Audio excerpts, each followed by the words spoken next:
Loqopedik məşğələlər sadəcə söz öyrətməkdən ibarət deyil.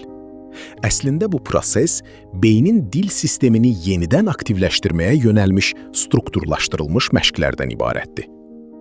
Elmi olaraq nitq terapiyası həm eşitmə, həm motor koordinasiya, həm də sosial ünsiyyət bacarıqlarını eyni vaxtda stimullaşdırır. Birinci üsul artikulyasiya məşqləri. Bu məşqlərdə dil, dodaq və çənə əzələləri xüsusi hərəkətlərlə gücləndirilir.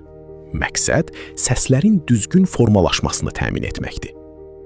İkinci üsul təqlid və modelləşdirmə.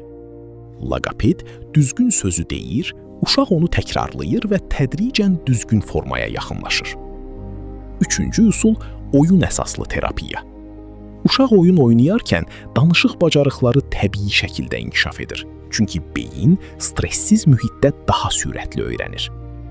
Dördüncü üsul söz genişləndirmə və strukturlaşdırma.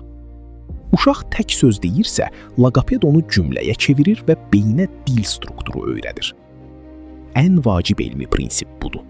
Beynin dil mərkəzi təkrar və aktiv ünsiyyətlə güclənir. Ona görə loqopedik müdaxilə nə qədər erkən başlayarsa, nəticə bir o qədər effektiv olur. Ən böyük yanlış fikir isə budur ki, loqoped yalnız danışdırır. Əslində isə o, beynin dil şəbəkəsini yenidən qurur. Sizinlə idi psixoloq Kərim Kərimzadə.